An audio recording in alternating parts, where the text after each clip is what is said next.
Ayun, nakita ko lang tong video na to. Ilang beses na ako natatag. Ali kayo, samahan nyo ko. Mag-react tayo dito. May nakita kasi akong reseta, picture ng reseta. Kaso tingnan nyo naman yung sulat. Kung sino ka man doktor na nagsulat nito, paano namin ngayon ibibigay?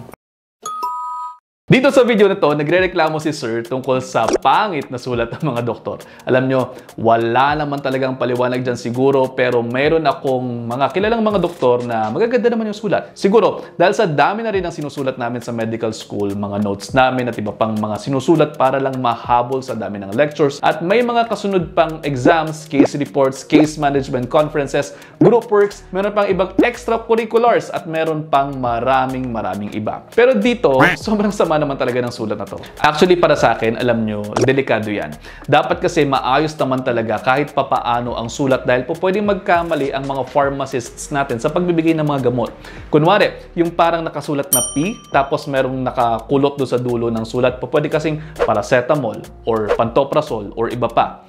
Magkaibang actions at indications ng dalawang drugs na yan. Yung paracetamol para sa lagnat at para sa pananakit ng katawan. Yung pantoprazole naman ay para sa mga nag-GERD or LERD or acid peptic disease. Dapat din mayroong mga tamang pagkakasulat ng edad, pangalan, kasarian, address, at date kung kailan inireseta ang gamot dahil mayroong mga maintenance ng mga gamot na kinakailangan pa din ng follow-up sa doktor. Kunwari, hindi nakalagay kung anong pangalan ng pasyente tapos antibiotic pa lang bibilin, baka hindi para sa bumibili yung gamot na yon at magsa-self-medicate. Pwede rin magkaroon ng tinatawag na antibiotic resistance kapag ganyan. Kinakailangan din mayroong date kasi may mga binabantayan ng inyong mga doktor na mga side effects, primary effect, at kung pwede na bang itigil ang mga gamot na inireseta sa inyo. Baka bili kayo ng bili niyan, hindi naman pala sapat o hindi naman na pala dapat sa inyo ang mga gamot na yun, kaya kinakailangan mag-follow up. Sa mga reseta din, dapat nakalagay yung generic ng gamot dahil kung mayroong preferred brand man yung doktor ninyo, same action din naman yung generic medicines natin para mas mura, pero sana po ang bibili ninyo ay yung mura na pero di kalidad pa rin. Nakalagay din po dapat dyan kung ilang pirasong bibilihin dahil kung hindi mabibili ang lahat, lalagyan niya ng note ng pharmacist kung ilan ang inyong nabili at ilan pa ang pwede nyong mabili dyan sa reseta ninyong hawak.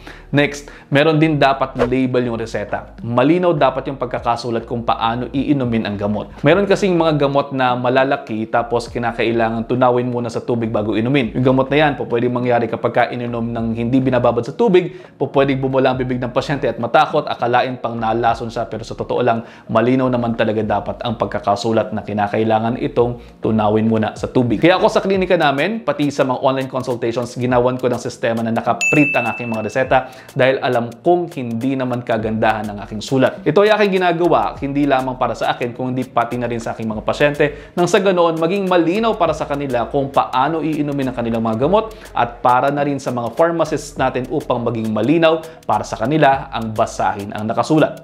O diba? Pwede naman ganito. Sana may natutunan kayo. Hanggang dito na lamang muna and see you sa susunod. Ingat!